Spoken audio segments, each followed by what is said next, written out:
शिर्डीच्या साईबाबांबद्दल यूट्यूबसह अन्य काही समाज माध्यमांवर आक्षेपार्ह कंटेंट असल्याचं समोर आलं। साई संस्थाननं यूट्यूबकडे अनेकदा तक्रारी करूनही हे व्हिडिओ हटवण्यात आलेले नाहीत। त्यानंतर केंद्र सरकारचं मंत्रालय आणि तक्रार अपील समितीला देखील याबाबत माहिती देण्यात आली।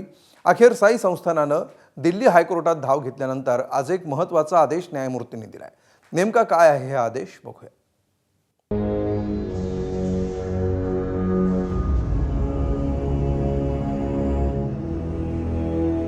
शिर्डीचे साईबाबा म्हणजे जगभरातल्या कोट्यवधी भाविकांचं श्रद्धास्थान।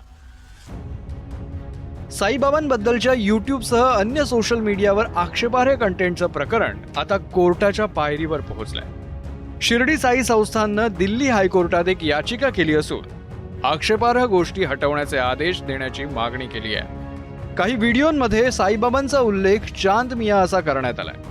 तसंच काही ठिकाणी जिहादी, ब्रिटिशांचे गुप्तहेर, हत्यारे, डाकू, धर्मपरिवर्तन करणारे असे उल्लेख असल्याचा दावा संस्थाननं केलाय।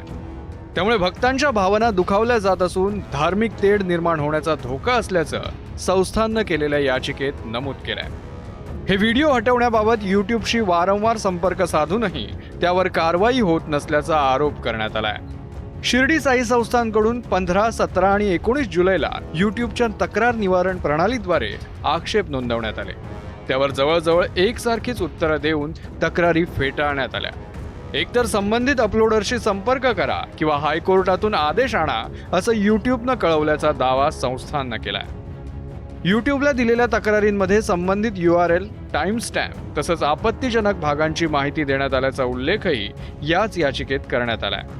त्यानंतर 26 जुलैला इलेक्ट्रॉनिक्स आणि सूचना प्रसारण मंत्रालयाकडे तर 29 तारीखला अपील समितीकडे तक्रार दिली आहे। याचिकेवर मंगळवारी न्यायमूर्ती स्वर्णकांता शर्मा यांनी परखड भाष्य करत केंद्राला आदेश देणार असल्याचं स्पष्ट केलंय। तक्रार अपील समितीने या संदर्भात निर्णय घ्यावे असे आदेश देत असल्याचं न्यायाधीश स्वर्णकांता शर्मा यांनी स्पष्ट केलं।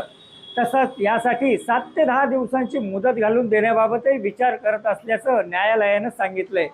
माहिती तंत्रज्ञान कायद्याअंतर्गत तक्रार दाखल असून ती GST कडे प्रलंबित असल्याचंही यावेळी न्यायाधीश शर्मा यांनी नमूद केलंय।